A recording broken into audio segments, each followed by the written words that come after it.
দিদিভাই রিচ কীভাবে বাড়ে আর এনগেজমেন্টই কীভাবে বাড়ে? অনেক বড় বড় আইডি দেখি তারা বলে আমার পোস্টে লাইক আর 5টা কমেন্ট করে দিয়ে যাও, তাহলেই নাকি আমাদের রিচ এনগেজমেন্ট বেড়ে যাবে। আর এতে করে কী হয় বলো তো, আমাদের রিচ এনগেজমেন্ট কিছুই বাড়ে না, সেই লাল হয়েই থাকে।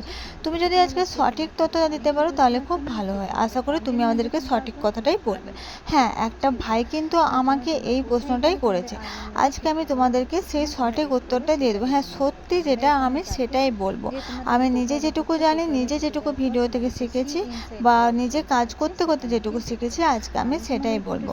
তার আগে আমি তোমাদেরকে বলি, প্রথমেই যেটা বলি সেটাই বলে দিই। হ্যালো বন্ধুরা, সবাই কেমন আছো? আশা করি যে যেখানে আছো খুব খুব ভালো আছো। আর আমিও তোমাদের আশীর্বাদ আর ভালোবাসাতে তোমাদের ছোট্ট কুটুম্বরীকে নিয়ে মোটামুটি ভালোই আছি।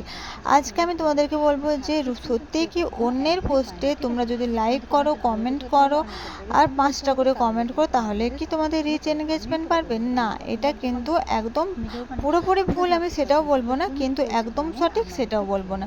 তো কোনটা মানে সঠিক সেটাই আজকে তোমাদেরকে বলবো।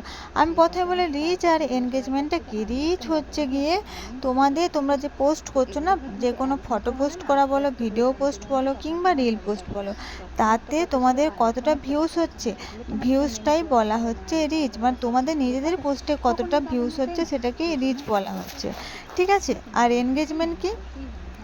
তোমাদের পোস্টে মানে কতজন কমেন্ট করছে, লাইক করছে, যতজন কমেন্ট লাইক করছে তোমার নিজের পোস্টে, সেটাই হচ্ছে তোমার এনগেজমেন্ট। এরপর তুমি বলবে তাহলে অন্যের পোস্টে যখন কমেন্ট করছে সেটা তার এনগেজমেন্ট, অবশ্যই তার এনগেজমেন্ট সেটা।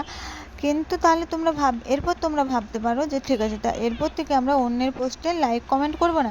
এটাও কিন্তু ভুল হচ্ছে। তোমরা অন্যের পোস্টে কমেন্ট করছো সেটা তো তার এনগেজমেন্ট, কিন্তু তোমার পোস্টে তুমি যে কমেন্টটা করলে না, ওতে যে মানে যতজন লাইক করলো বা তোমাকে রিপ্লাই কমেন্ট করলো, ওটা কিন্তু আবার তোমার এনগেজমেন্ট, বুঝতে পারলে তো? আর সবথেকে বড় কথা কী বলো তো, তোমরা যদি অন্যের পোস্টে লাইক কমেন্ট নাই করো, তাহলে তোমাদেরকে অন্যরা চিনবে কীভাবে বলো তো?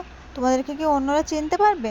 কেউ তোমাকে চিনবে না। তোমরা যখন অন্যের পোস্টে একটা লাইক, একটা গঠনমূলক কমেন্ট করবে, তখনই তোমাদেরকে অন্যরা চিনবে। আমি একটা উদাহরণ দিয়ে বলছি। তুমি যখন আমার পোস্টে, এই যে আমি একটা পোস্ট করলাম, তো এই যে এই পোস্টটার কথাই বলছি, তুমি যখন আমার এই পোস্টটাতে একটা লাইক করবে, একটা সুন্দর দেখে গঠনমূলক কমেন্ট করবে, তখন আমার যারা ফলোয়ার্স আছে বা আমার যারা বন্ধু আছে, তখন তারা তোমার এই কমেন্টটা দেখতে পাবে।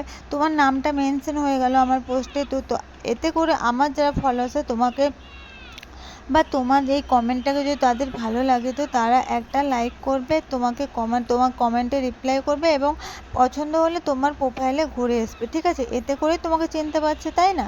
তাই অন্যের পোস্টে লাইক কমেন্ট তো তোমাদেরকে অবশ্যই করতে হবে। সাথে সাথে তোমার পোস্টে যারা কমেন্ট করবে তোমাদেরকে রিপ্লাই কমেন্ট করতে হবে। এভাবেই কিন্তু আমরা একে অপরের সবাই সুন্দরভাবে এগিয়ে যেতে পারবো। আশা করি তোমরা ভিডিওটা বুঝতে পেরেছো আর তোমাদের ভালো লেগেছে। আর যদি ভালো লেগে থাকে তাহলে একটা লাইক আর সুন্দর দেখে গঠনমূলক কমেন্ট করে দাও, আর অন্যদের কাছে ভিডিওটা পৌঁছে দেওয়ার চেষ্টা করো। আর যদি তোমাদের কোনো প্রশ্ন থেকে থাকে তাহলে এই ভিডিওর কমেন্ট বক্সে করে যাও।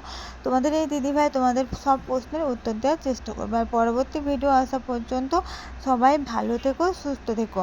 আর আশা করি খুব তাড়াতাড়ি তোমাদের সঙ্গে দেখা হবে নতুন একটা ভিডিও নিয়ে।